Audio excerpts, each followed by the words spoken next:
about.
The Olsinski Law Firm is an official sponsor of Top Bin 90, specializing in personal injury, criminal defense, DWI, family law, and workers' compensation. The Olsinski Law Firm provides professional, trusted legal services to clients facing a variety of challenges. With a team of experienced attorneys dedicated to protecting your rights, the Olsinski Law Firm is the legal support you can count on. Hi, I'm Justin Olsinski, the founding partner of the Olsinski Law Firm. Me and my wife started this firm back in 2010 with the sole purpose of providing excellent service to our clients, giving our clients a personal touch because we had worked in bigger firms where we saw that not happening. We handle criminal defense matters, civil personal injury, wrongful death, workers' comp, and family law matters. We have a team of attorneys that care about the outcome of your case, and we will fight to make sure that you get the justice you deserve.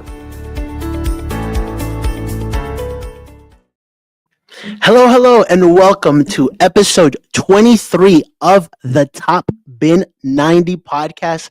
Yes, sir, we've made it to 23 episodes, and for that special occasion, we have Mr. Bam Maurer Media. How are you tonight? For the special occasion, I feel like I'm here every episode. Come on, bro. I try to hype you up a little bit more. Well, I'm locked in, bro. I'm ready to go. I mean, MLS Fantasy looked like it was happening. Now it's delayed again. Charlotte FC season's kicking off. Got to do some, recapping of a preseason game. Watching that this morning. I'm locked in. I'm ready to go. Nice. And then we also have our very special man, Mr. Aaron Bright. Aaron, how are you today? Doing good, man. It's been a long week, but glad to be here. Long week. We just started, bro. Last week, my weeks blend together, so last week was a long week. Nice. Awesome. Well, we've got a lot of things to cover today. Obviously, Charlotte has had some preseason friendlies, so we'll discuss those a bit today, right? Also, everybody's been asking about where Zaha is, so we'll touch on Zaha a little bit, and a couple other topics we have. What's going on with Patrick Agyemang? What's his contract situation looking like? Is he going to sign a new deal? Is he not going to sign a new deal? Should we be worried? Should we not be worried?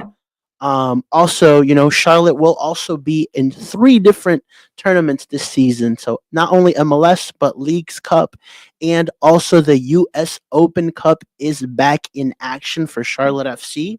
So a lot of things to cover today. But first, I want to start off with something very, very special to us. We have officially launched Top Bin 90 merch. Yes, as you heard, Top Bin 90 merch is now available for purchase. I know you guys have asked us for the last year and a half, when are you guys launching merch? When are you guys launching merch? Well, it's officially out now. And one of the things that I always mention to the fan base or the people that asked us about our merch was we didn't just want to drop something where we're actually just putting our logo in.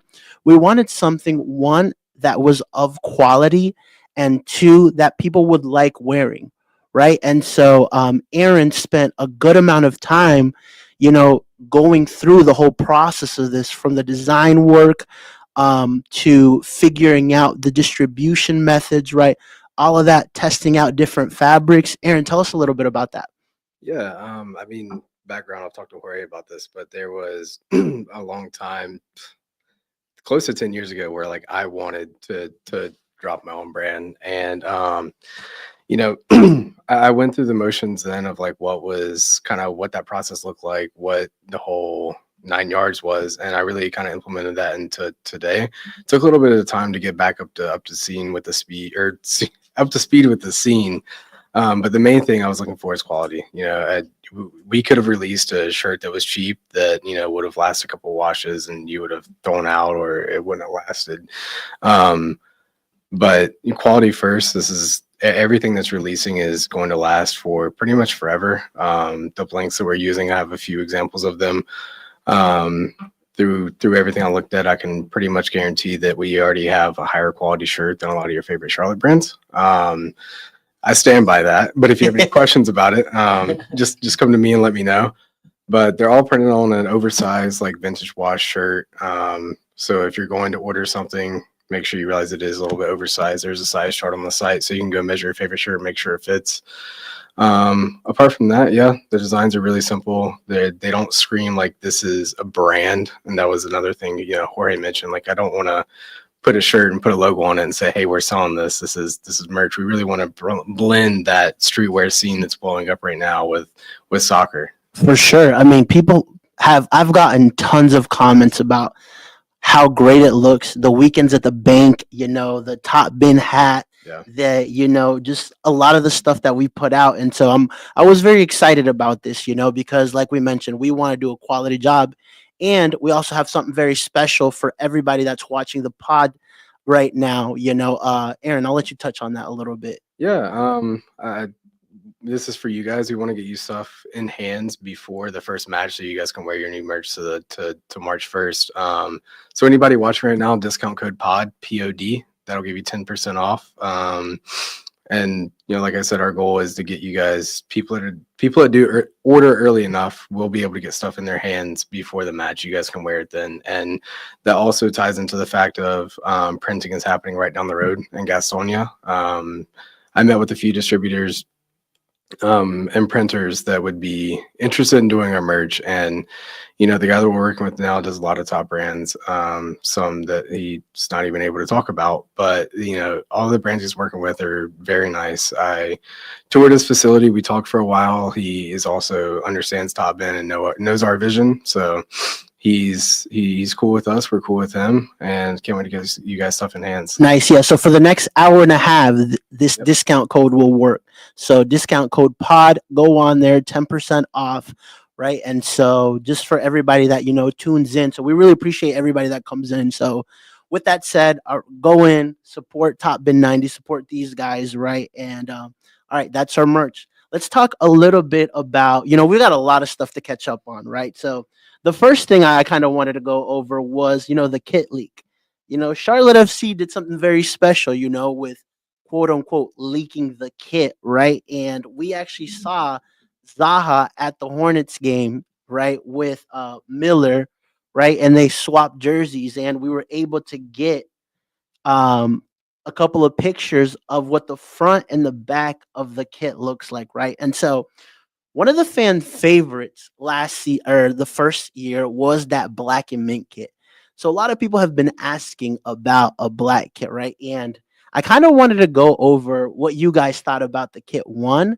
And then also everybody in the comments, if you could let us know what your thoughts are on this kit, because I think it was universally received in a positive. So I'll kind of go over to you, Brian. Talk to us a little bit about it. Yeah, I'm one of those people that was a really big fan of the mint kit when it first launched. I felt like the mint style, a lot of people went full mint, and the fact that Charlotte kind of had a black with a mint tone, I really liked the sleek look of it. And I think this kit also does something similar. It looks like a sleek look, but they also added a little bit more detail kind of in the background. There's kind of like, Aaron, I think you pointed this out. It was sort of like the crown it looks like the crown design. Crown tops, yeah, and so like that's kind of fading in the black. I love that kind of look where it's just like there is some detail to it, some artistic creativity that's unique, but I don't like it to be super, super flashy too often. I feel like there's a lot of times where the risks are taken on kits, and it's a little much. I feel like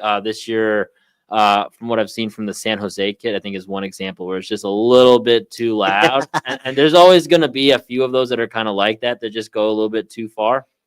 Another example of a good kit I like, similar to how I feel about the Charlotte kit, is that Minnesota United kid that came out last year. Okay. It was loud, Yeah. but it was like dark. But if you get close up, you're like, oh my god, it's like the galaxy out there and stuff. But it's there's a unique look to it, and I feel like there's some vibes similar to that for me with this one, where from a distance it just looks like a black kit, but as you get it closer and closer to it, you're like, oh, there's like a lot more to it. Especially like the badge at the bottom. You see the badge on the bottom? Yeah. There's like with the it's a unique looking like shield that is different. I don't think we've actually seen that design before, so I'm pretty excited about seeing that more in like detail and stuff like that. Nice, Aaron. I mean, Brian, you hit on the head. The point I was going to make is like these things where you see something from a distance and it's recognizable and you can appreciate that, but seeing something close up, you can really tell there's a lot of work and detail that's put into it. I mean, my favorite part, apart from like the alternate logo, I love whenever teams and brands like utilize something that's an alternate. You don't see like we're tired of seeing the Charlotte logo. I mean, it's only been here for a few years, but you need to switch it up at some time.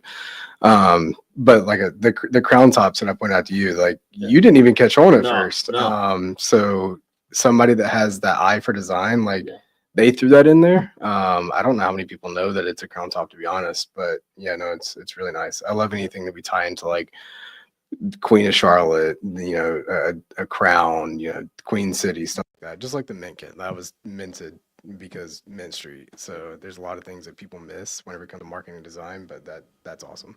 Yeah, definitely. And I kind of like this approach from a marketing standpoint where like the kit's already being leaked, right? So you might as well have some sort of, or try to have some sort of control, right, on how that looks, right? And so, having Zaha with the kit, right, at a Hornets game, right? And so I'm surprised more people didn't catch that at that match, A lot of people saw him sitting like in the beginning of the match and nobody like tweeted anything. Like, I mean, we all had seen the leak, so I was just like, hey, there's the kit. But I mean, these are strategic marketing plans. These aren't accidents. Like, for sure, all on purpose. For sure. Awesome. All right, moving on. Let's talk a little bit about some preseason friendlies. Obviously, we've seen Charlotte, they've played 3 games so far, right? And so last week, for all the local fans, right, they had an opportunity to drive up to Raleigh to be able to watch Charlotte FC play NCFC. So surprisingly, they lost 1-0 that match. Yesterday, they played LA Galaxy and tied 2-2. And then today, they actually played Phoenix Rising and were able to win 3-2, right? So, obviously, the one game that we can comment on was the one that we actually watched because the other 2 weren't streamed anywhere. And from what we saw, LA Galaxy, Charlotte FC, a 2-2 match. The starting lineup was a pretty strong lineup. Obviously, for everybody that has been asking about Zaha, Dean Smith cleared it up last week and talked about, like he's getting his visa. So they're pretty much, you'd rather this happen now than it happening closer to the start of the season. If you guys remembered, when Karol Swiderski was signed, roughly around the same time that Wilfried Zaha was signed, and he had to miss that first game in D.C. because of a visa, right? And so obviously every country is different. On how that works, but seeing the earlier we see Zaha being able to get that, the better, because that means that he'll be available sooner, right? So hopefully this is a good sign indicating that he will be available for the most important match, which is that first Seattle game, right? Obviously these preseason games are important, but I'd much rather see Zaha in MLS than just through preseason, right? So Brian, talk to us a little bit about, that LA Galaxy game. Yeah, first and foremost, just with any of the preseason games, is I'm not really concerned about the results, right? This is a developmental process. They're trying to build up fitness. I think that's the most important thing, making sure these guys are actually close to 90 minutes when it comes to opening week in Seattle. Want to be close to 90 minutes fit, if not 90 minutes fit. That was the first thing that stood out. It seemed like all the starters in that game looked capable of going for at least the 60 minutes that they were in. Okay. So I was pleased to see that. The other thing I look at when it comes to preseason games is I look at scenarios. So just like the rotation of lineups, right? Dean's gonna try different things and put his players into different scenarios depending on what's happening. Zaha is an example. Him being gone kind of sets up a natural scenario there for Abada to be. What does he look like as the key man? For the first half, I wasn't really super impressed with how he looked in terms of being the key man. He had a couple moments, nothing that stood out to be like, oh, he's really going to raise the ceiling. The second half was a little different. He had a couple of nice moments, and obviously had the PK. So that one was one thing that stood out to me. Also, I mean, Ajiman just, I mean, obviously people are probably tired of hearing me talk about this guy, but I mean, he, like, the way he keeps putting volume on defenders and creating, I mean, he was involved in the foul that set up the set piece for the Bronico Golazzo in the first half. He also then set up the pass for Abada to get in behind to draw the PK. The guy is just constantly involved in a lot of attacking threat and volume in a lot of different ways that I think people miss, whether it's winning corner kicks, winning set pieces. He just kind of does a lot. And so I think we saw a lot of what Ajiman is going to bring as a floor raiser for this team. It's going to be there regardless of how good or bad the service is, whether how good or bad the team is playing. Like that, on that first goal, it was an aimless 50-50 ball. He wins it, draws a foul, and it turns into a goal. That's just what Ajiman is going to bring. Again, going back to Abada, I'm just a little concerned if Zaha misses time, whether or not he's capable of being the ceiling raiser this team needs. So I think that's the one other thing that really stood out to me there. Also, set pieces. Yeah. They gave up a goal to Yoshida in the first half. And not only that, I mean, that was after they'd already had like 2 or 3 corners where They the LA almost gave Galaxy up a had a goal. shot, Yeah. right? So 2 or 3 shots before. There was like 4 corners in the first half alone, one leading to a goal. Against a team, LA Galaxy is not known for being a good set-piece team, right? They're good at building up possession, owning the ball for like 65% of games, and dribbling through everybody and passing through the lines and creating their own chances. Not a set-piece team. And so to have a team, I mean, Fagundes was in form. He clearly looked sharp. I mean, his crossing ability looked like he was, like the way he was playing for Austin back in 2022. That's how he looked on that right-hand side. So that's another concern. Byrne has got to close down that space. But just the amount of aerial dominance that LA Galaxy had in the final third, for me, is a concern from a team where you're, as Charlotte FC, you're banking on the defense being able to hold its own, and part of that is going to be preventing set-piece goals, preventing aerial threat. Right. Another bright side I would say that we've seen this preseason so far is Brant Bronico, Yes. right? I mean, he scored a Westy type of banger, Yep. right, against LA Galaxy. He scored again today as well, right? And maybe fatherhood has brought something else inside of him, right? Maybe his son was like, "Hey, Dad, I need you to be scoring more goals this season." Aaron, anything you noticed about that Galaxy game? Yeah, I mean, like you said, their set pieces were concerning. I mean, it's something we struggled with in the past. And then whenever Dean came in, I think we got pretty good with them last year. But the goal they scored, he was completely unmarked, which was shocking. But you already said it. Like, there's no reason to get concerned over preseason. I mean, we're here, we're trying to get fit for the season, but I also think this is just an experiment. Period. Dean Smith didn't really have a full experimental period last year. Like, it was. He's kind of put in a win-now situation. I mean, he's third coach in 2 years. So, but I think things are promising. And Patrick, I criticized him a lot whenever it comes to one-on-ones and just decision-making. Like early on in his career at Charlotte, he was very tunnel-visioned in front of the goal. But, you're seeing a lot of that. He's actually winning those one-on-ones he's taking on. I mean, I forget when it was in the game, but he had a one-on-one where he dribbled past like 2 people in the box, and I think he missed a shot or it went over or something. But he's finally, I mean, he's always attracted defenders, but now he's attracting a whole lot more. And to your point, as soon as Zaha comes in, I think that raises that ceiling, because people are going to have to worry about Pat and Zaha rather than just being like, hey, make sure Patrick doesn't get the ball. Sometimes those wingers can score too, but we haven't had a game changer on the wing. We've had it to where like it's a game or 2, but we haven't had a consistent like make sure we mark him type of guy. Right. And then what obviously like in preseason, there's youngsters or players that, need to try to get an opportunity, right? Obviously we saw Brandon Cambridge play, we saw Ben Bender play, we've seen Thomas play as well, right? And so, Brian, has anyone stood out to you from kind of these youngsters that are trying to, at least earn some minutes this season? Yeah, honestly, I'm really intrigued by Mika Thomas. He's gotten a lot of looks. If you look at not just the LA Galaxy game, but the other preseason lineups that have come out, he's been in a lot of starting 11s and a lot of just like getting 45 minutes. He's getting a decent look. And I'm curious I mean, I don't think he's officially signed a first team deal or any contract yet, at least that I have seen. I know their third round pick, Blama, has, but I'm not sure about Mika Thomas yet. I'm wondering if just what they've seen from training led to maybe the João Pedro loan, just in terms of like, hey, like, obviously we've got Tim Ream right now. Maybe we sign another left back, but based on what they've seen in early stages from Jaylene Forbes last year, also this year, and then Mika Thomas already in preseason, if they're just like, you know what, we've got a couple other guys, let's just get him minutes somewhere else, and we're still covered on the back end. I mean, he's getting a long look. I mean, he fits a profile of just more of an attacking-minded, left back. Definitely leaving some space in behind. That happened actually once in a really dangerous moment that Patrick Agyemang helped prevent.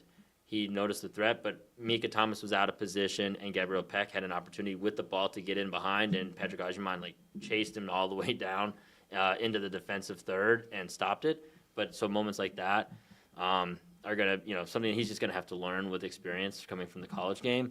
But he's been the one so far that's really, I would say, out of the youngsters, newcomers especially, one to watch for me. I would imagine he's going to spend a lot of his time at Crown Legacy. But, I mean, just the fact that he's getting this long of a look. They traded up for him in the first round, right? Right. So similar kind of profile in terms of potential then, I would assume, to like an Agyemang that they got a couple of years ago, right? Just, I mean, if they're willing to trade up that far in the first round for this kind of guy, I'm keeping an eye on him long term.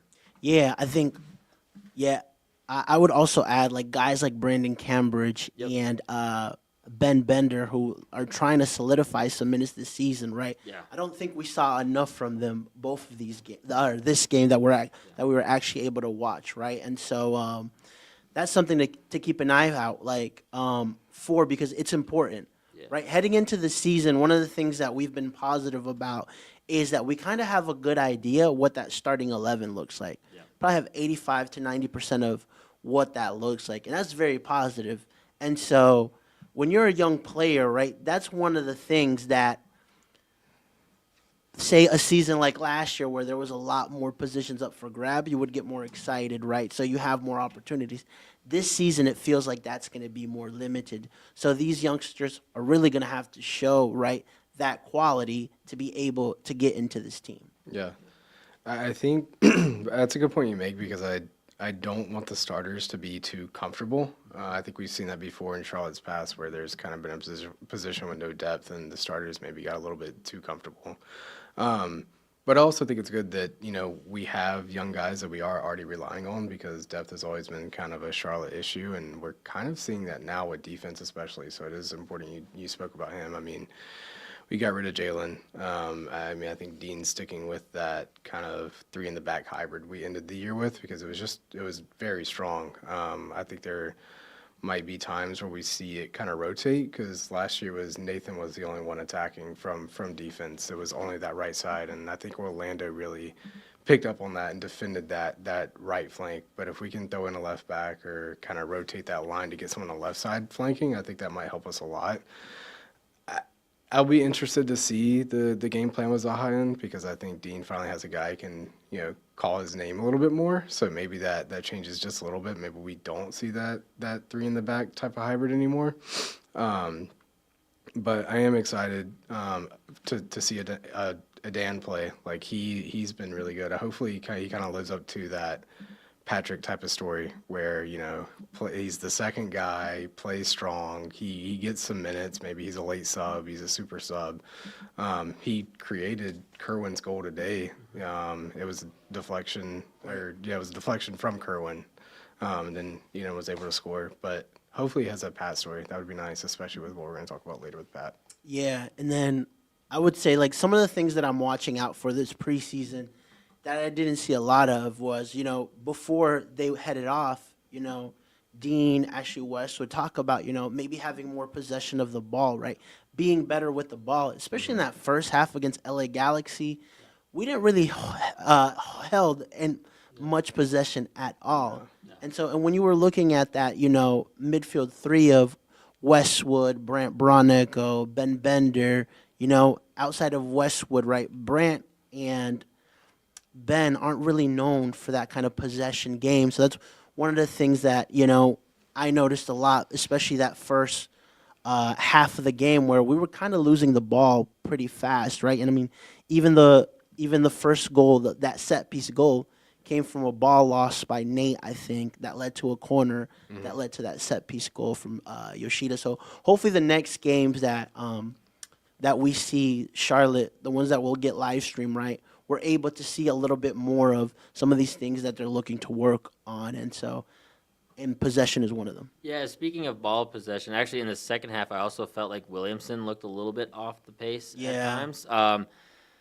He had a lot of interceptions and just in terms of, or gave up a lot of interceptions when he was just trying to progress the ball through midfield into the attacking third. I didn't really feel like he was super sharp, and that's literally one of the signings when Dean was talking about improving in the ball progression area. Like Williamson was the signing to help make that happen, especially in a situation now where we haven't even we haven't talked about him, Pep Biel, but his absence right now, whereas Zaha has more of like Dean has really established like the reasoning for his absence in terms of just visa issues, having to get that resolved before the start of the season.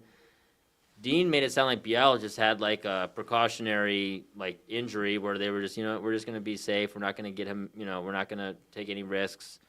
But now it's been a little over a week. It's getting closer and closer to the season, and I'm getting a little bit more concerned in terms of like, hey, he's around, he's in town, he's with the team, and you continue to not give him any minutes for precaution. I mean, at some point you got to try to get him out there if he's actually capable of going. Otherwise, for me, at some point it becomes no longer precautionary, and it could be a red flag that he's not ready full fitness for the start of the year. For Pep Biel? Yeah, Pep Biel. Yeah, he mentioned that he had a knock. So yeah, well, he said it was precautionary at first, but yeah, it's a little. I mean, Pat had a Yeah. knock last year that kept him out one game. yeah. Yeah. So it was like the thing that we were excited about Yeah. of like Pep, Abada, and Zaha Yeah. being here for preseason. Like Yeah, Zaha's fixing his visa issue. yeah, Pep is, borderline injured. yeah. So the Yeah. thing that we were Hard to almost tell. excited about, we're not able to kind of see this preseason, which I think is kind of funny. Which Yeah. is, I mean, it's kind of concerning with Pep too, because like he ended the year on a rough note, and a lot of people really thought he wasn't gonna get Yeah. that chance to come back. And even when he first came to Charlotte, like that was one of his biggest struggles was getting up to speed. Once he got up to speed, he was phenomenal. Yeah. And he was what we were missing, but he kind of trailed off at the end of the year. He had that Orlando blunder, and we were really hoping he could get some reps in because that's kind of that was the point of all this. But I guess we'll see. Yeah, and I think that's just my one concern with both. Like, I mean, Zaha sounds like he's probably going to be set with his visa and everything for opening week. But if Biel isn't ready to go, I mean, these first 4 games are tough. Yeah. And I think that's one other thing that Dean Smith stood out in his first year last year as a coach was whereas Latanzio and Mar both went on 3-game losing streaks to start the year, Dean Smith started far better, and that's, I mean, he had, I think, 4 points out of his first 3 games. So just that improvement was like half of the overall points and results improvement that he had over Latanzio and Mar. So I think for me, just having full squad ready to go opening week in this gauntlet of games is really important to just get off to a decent start results wise. Because I mean, starting 0-1, 0-2, 0-3, not a way you want to start. So having these guys ready to go 60 to 90 minutes right out of the gate, that's just my one concern with Biel. Like if he hasn't gotten any preseason reps, the chance that he can go 60 or 90 minutes for the first couple weeks just becomes more into question. Yeah. Even Zaha too. If Zaha hasn't gotten any preseason, I mean, he had the first one preseason game, right? Yeah. That was closed doors. So he's a little bit closer to full fitness. He went a full 45, I think, in that game. So he's a little bit closer. I've said it before, like Charlotte, for some reason, all 3 years we've been a really emotional team. Like we lose a game and like we fall apart. Dean kind of broke that curse, but I feel like we just play really emotional. Like Orlando showed it. We got chippy at the end, like whenever we were down and out. I mean, that Pep red card came from it. But we really need to start off on a good foot because they're hard games to win. If we can win those, we can instill some confidence for the rest of the season rather than starting off rocky. Well, and the margins are thin. Yeah. Right? I mean, because Yeah. the goals of this season are different than last year, and so the margins are thin. If you're going for top 4, if Yeah. you're going for trophies, took the words right out of my right? mouth. That's where the margins are now very, very fine. And Yeah. so even a couple of games where your top guys aren't ready to go in key moments, like an Atlanta game at home, Yeah. those are the concerns. And those, I mean, I'm not trying to throw up any major red flags. I just would like to make sure BL gets some reps in preseason just to know that, like, hey, we're ready to go going into the year. 100%. I think that's the key thing that now we're kind of judging off of, okay, well, we had a good season last year and our expectations are higher, Yeah. right, off the get-go. And Charlotte's expectations are a lot higher, right? So it's not only us, right? So a lot of these things that you mentioned are really good points. Another thing I wanted to talk about, moving on a little bit, is we're actually going to be playing in 3 tournaments this season, right? So obviously last year we played in the Leagues Cup, the MLS, and also this year we're back in the U.S. Open Cup. As you remember, last year it was Crown Legacy that represented Charlotte, and they had that kind of shock loss to that semi-pro team. I can't remember what the name of the team was, right? But I mean, it's a positive to be able to play 3 tournaments, I believe. Obviously, the goal now, right, and I think, Dean and I believe Zoran touched on it, right? Like, they want to win trophies, right? Okay, so let's establish ourselves as a competitive team that could potentially win trophies, right? I think from a standpoint of looking at that first 11, we have a really good idea of what that looks like, right? I think what's really going to determine how well we do in 3 competitions is 2 things. What kind of players can they get over the line before the season starts and throughout the season, right? Just because, as you guys know, the MLS transfer schedule is slightly different than most, right? We go till April in that first window. And the second thing is how much can a Ben Bender, a Brandon Cambridge, these guys kind of contribute off of the bench. And so, Brian, what are your thoughts on playing 3 different tournaments?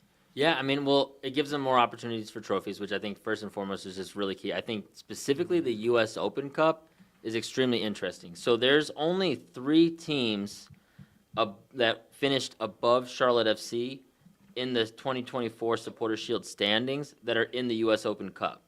So that makes, I mean, for me, Charlotte FC is probably a top 5 favorite to win that tournament just based on 2024 results, right? So only Minnesota, Orlando, and Houston finished above Charlotte that are out of the 16 teams from MLS participating. So Charlotte's going to be, for me, top 5, definitely top 10 team in that tournament. They should definitely be eyeing that as an opportunity to win it.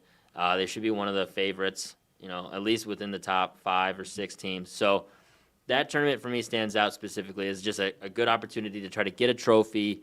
They should be able to advance.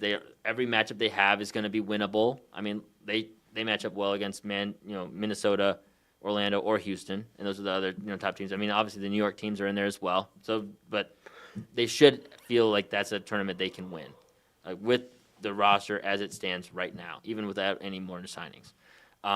Leagues Cup, a little bit trickier of a situation. That format has changed a lot. Yeah. They're going to have to play 3 Mexican teams in phase 1. That's how it's formatted this year. So all 3 of their games are going to be against Liga MX's team, including one that's in their whole ranking system, like as a tier 1 team. So one of the top Mexican teams are going to be playing this year, plus 2 others. So that tournament's a little bit tough to get out of that initial phase and getting into the quarterfinals. So only 8 teams advance. So it's a little bit trickier to go from those 3 games against Liga MX's teams and then advancing to a quarterfinal. Not the easiest, to go about. And as we saw last year, Aaron, right, with Cruz Azul, they came and they were probably, Dean said it at the moment, that was the best team that they had played thus far in the season, right? Yeah. And what I love about, like, team like Cruz Azul was like they were able to like pack the bank. So they brought their fans. Yeah, I was in the crowd for that, and that was it was almost more fun than what Charlotte games typically are. Like, I always brag about Trot FC doing so good, filling up the stadium with Charlotte fans, because the Panthers can't do that. But it was cool being in that environment of having two different fan bases kind of clash. I've been to international games. I've been to different other types of tournaments, and having a 50-50 split in the crowd just makes it fun. The environment, it's more hostile. The players kind of feel like they're playing for something, like they're playing to beat the team on the field and the fans there to prove a point.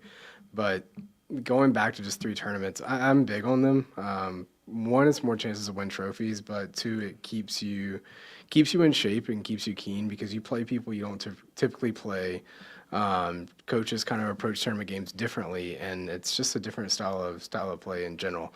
We saw it last year. There was so many fans that were kind of pulling for Charlotte to get eliminated because we would have a rest or a break, and I was preaching Who for are these fans? It's probably Lee. a lot of them. The Facebook fans, really. But we came back from that, and we lost 2, 3 like shockers. But the chemistry's lost. Like the guys, they're not sitting at home, but they're not playing together on the pitch, which is completely different than practice and training. And a lot of people were kind of shocked, and it was just like, this is what you get when the team doesn't play together. I mean, that's what's happening in the preseason. We haven't played for a few months, and we're really trying to knock the rust off. Like, that happens. It does not take long in soccer for that to happen because you got 11 guys that are trying to play in unison, and if one thing is off, which can happen overnight, that leads to like what happened last year. So you switch up your play in tournaments, you learn new things, and rookies get a chance. That's kind of where we have had people come off the bench in the past that aren't starting games, and they make a name for themselves. They slowly make their way into the team. I mean, we're talking about Pat. I mean, Pat scored for U.S. now, and it's kind of how he got to start here was just kind of measling his way into the lineup, and then people are like, oh, wait, this guy is that guy. Andrew Privet as well was in Leagues Cup. Yep. And I think the other upside is the format has changed to the point where like now Leagues Cup is with midweek games. It's not going to be a break in the schedule like it was last year. So I think that's a huge, like you talked about the rust that they had, that it's completely avoidable now because they'll still just be in their regular routine. Even with 3 tournaments, there's not going to be that huge break potential. Yeah, and I'm almost wondering too, I mean, this is a conversation for another podcast, right? But like, next year going into the World Cup year, how they're planning on having all these tournaments, right? If they do, right? So it'll be very interesting to keep an eye out for, right? But I think, Charlotte, like you mentioned, like I'm going in more with higher expectations this season than the previous one. A, off of what we saw Dean Smith can do, and 2, having players of the caliber of Zaha now in the team, right? So speaking of, go ahead. They just got to make a semifinal. I would say like get a semifinal. Yeah. In one of 3 trophies. No. Yeah, but like I mean, at least make a deep run, whether it's in U.S. Open Cup, Leagues Cup. If they make, I would be a little bit more surprised by the Leagues Cup. That the format looks tricky, but U.S. Open Cup they should be able to make a deep run, at least a semifinal there, and then also let's see where MLS goes. For sure. And I think just really quickly that trophies and tournaments are a little bit more impressive than winning the MLS. Because I It's a mean, little bit of hot take. What do you mean? you can be in 9th and make the playoffs. To be a tournament, you actually have to make it through. Elimination games, whatever. Obviously, the MLS playoffs are you have to play elimination games, but being able to compete in the MLS table and then also winning a tournament midway, it's just you're combining multiple things at once. I'm just still not a fan of 60% of the league making the playoffs. Yeah. That's a little bit goofy because a lot of Charlotte fans, their expectations are, if we make the playoffs, I'm happy. And it's like your top 60%. Like I don't know too many people that would like celebrate that. Yeah, I don't know. I feel like everyone's expectation this season has like increased. It's higher now that we finished Yeah, high, but yeah. people were happy with Latanzio's 9th place finish when we got rolled in New York. Yeah. Right. There was nothing to be happy about there.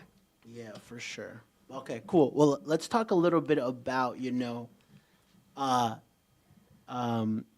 Brian's kind of favorite person to talk about every podcast, Mr. Patrick Ajiman himself, right? Yeah. Obviously, we saw new deals for virtually everybody last season that we were expecting. Yep. Kalina, the Westwoods, Nathan Byrne, right? Haven't seen anything from Patrick's side, right? And, obviously they've got 2 years. They've got this year and an option for next year, right? So there's time to negotiate. But when you're looking, if I'm Patrick Ajiman's agent and I'm Patrick Ajiman, his stock continues to rise, Yeah. right? With the 2 goals that he scored for the U.S. men's national team in those friendlies, those are key now, I believe, in negotiating a brand new deal with Charlotte FC. Yeah. Because now, if you look at the fan base for not just Charlotte fans, but U.S. men's national team, this is a guy that they want to consider, right? So, Brian, talk to me about how you would approach this if you're Charlotte FC and how you would approach this if you're Patrick Agiman and his agent. Yeah, well, the main thing here to focus on is it's volatile, right? So that's what's happening. Like so he's on a 70K deal, Pennies on the and dime. he's probably 10xing in terms of Yeah. where their valuation, at least from his camp, is. They're asking for a 10x increase. So that's where I think the delay comes, just from just thinking about, okay, do we pay a player 10x or more? I mean, I think that could even be the floor based on what Duncan McGuire is getting paid. He's getting paid in the 800, 900 range. Yeah. Maybe even closer to $1 million. Another example is, and this just happened, was Dejan Joveljic, right? Just got traded with the new cash trade offer, a $4 million transfer, had 21 goals last year as a forward for LA Galaxy and helped win MLS Cup, and only went for $4 million as a transfer to SKC with the new cash trade rule. So on that end, now it's like, okay, well, and he's in the same age range, 25. So if Ajman actually hits some of those goal numbers that Joveljic hit, he might still not even get a huge transfer fee abroad. So, Joveljic went for $4 million. So if that's still a range, Duncan McGuire also $4 million. So if he doesn't have a huge transfer fee because of his age, because of coming from the Super Draft, because of coming from Division III, European clubs evaluate all those things and like, you know what, maybe we just go for the next big, kid coming from Colombia at 17 rather than taking a swing on a guy from Super Draft, his 25, 26, right? That's literally an evaluation that they will profile, that age range. Karol Swiderski in his prime, really technical, only got $3 million? So these factors come into play where it's like, okay, is it worth trying to hold on late for the hype to get a big transfer fee that might not come? Yeah. Right? I'm hype on Ajman. Does not mean a huge transfer fee is coming. There could be, it sounds like there's some championship interest. Yep. No telling that it's going to be more than $4 million that what Duncan McGuire got. Yeah. Right? At the same time, if you're He's also older, right? and if you're Ajiman, if I'm in his camp, he's a Division III player that just went pro, played a U.S. men's national team camp. He's got to get paid. Yeah. More than, okay, so there's a lot of young academy kids that are going to take a discount to go abroad to Europe because they're going to try to get in the U.S. men's national team pool. They're going to have a longer trajectory of time to hit and peak and make some money. Ajiman's window in time is very small. If he were to go to championship as a player, and look at kind of Daryl DK, he's kind of just faded, and he's in the same situation. Like a lot of people are profiling Ajiman similar. Went to the championship, just kind of has faded into obscurity since in a lot of ways. People don't really talk about Daryl DK anymore.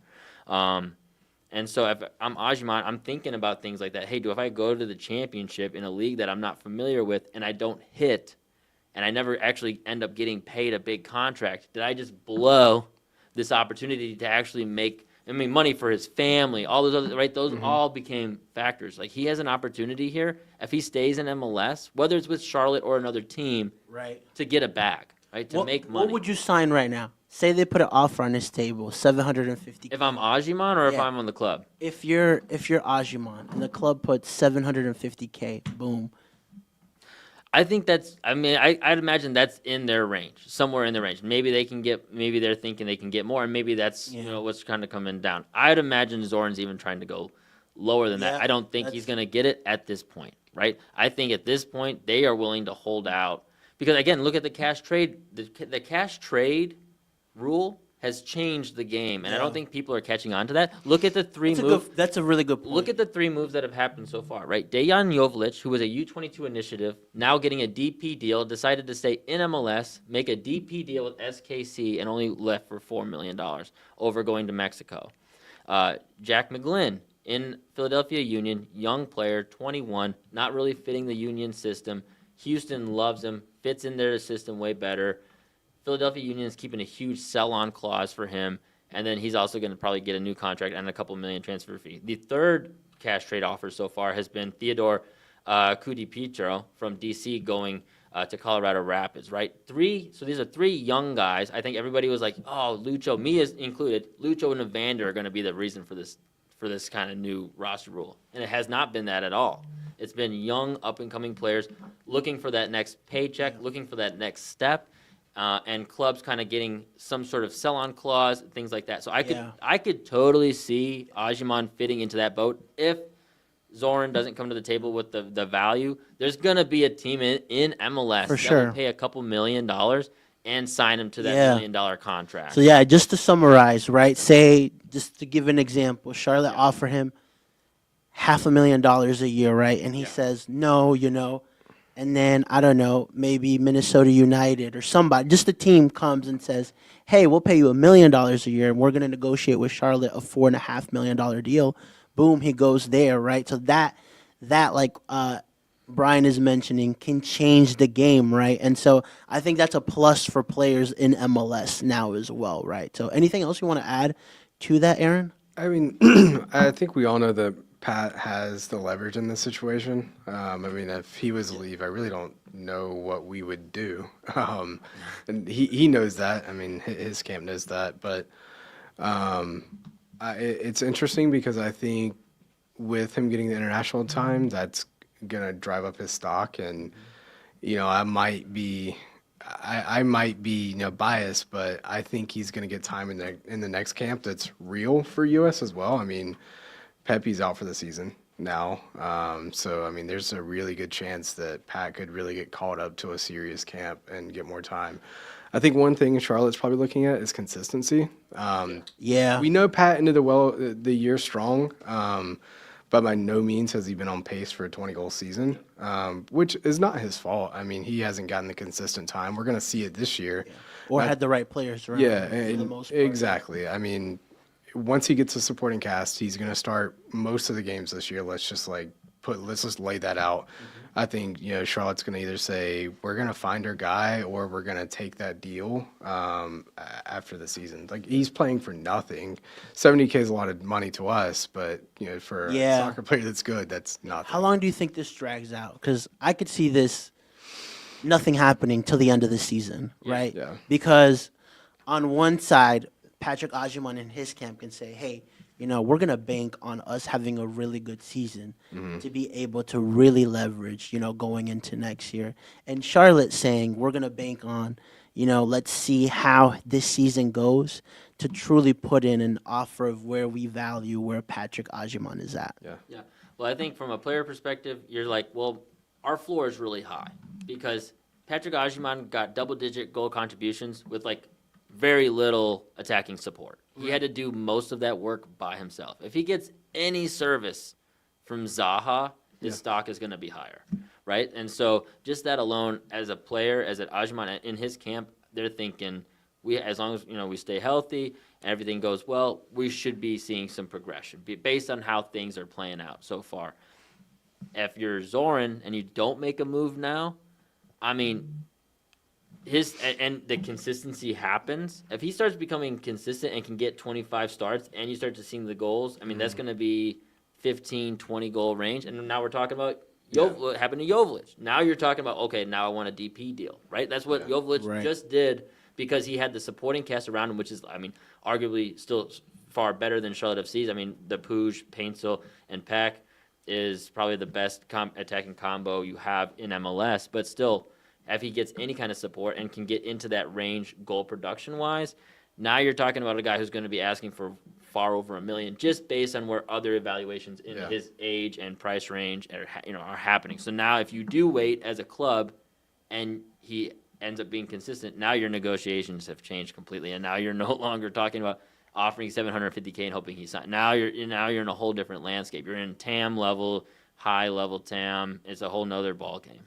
Yeah, it's definitely a very interesting situation, right? Yeah. So for all the people that are asking, why hasn't Pat signed? So that, we wanted to touch on that to give you guys a little bit of perspective, right? There's a lot of ways this could play out, and so, and who knows, tomorrow we wake up and they've signed a new deal, right? I think at the end of the day, though, they're trying to be safe because, the whole Copetti deal, really really kind of changed Charlotte's trajectory. Yeah. We spent a lot of money on a guy that was the Golden Boot winner, and he turned into nothing, some might argue. Yeah. So I think we're also trying to play it safe, and Charlotte has really became like really financially like smart. They really kind of kept everything close to them since that happened. You kind of saw a shift of like, let's spend, let's spend, let's spend. I mean, we stopped a transfer because we saw, a player that had a slight medical issue, and tried, and Sting, we cut the deal, and we won on that because his debut, he messed up his knee again. So we've really been like stingy with money, and I like it. A lot of people are kind of upset when they're not just like buying, but really like there's two sides of that sword. Yeah. I don't know if it's stingy with money, but it's more like, hey, like let's be careful with how big we spend, right? And that transitions us over to another topic that we wanted to talk about. You like that transition, Brian? Yeah. Yeah, well, it's just kind of funny because it kind of counters the narrative of stingy with money.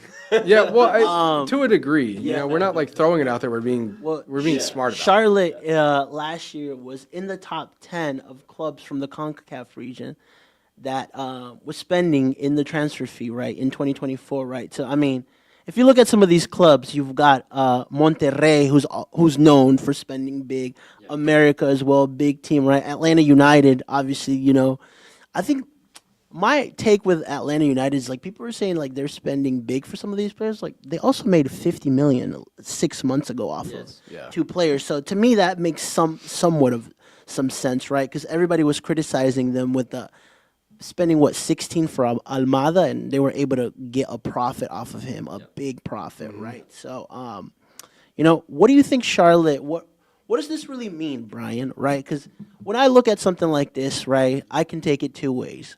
One is like we've spent money on DPs that didn't work, like Enzo Copetti's a big one.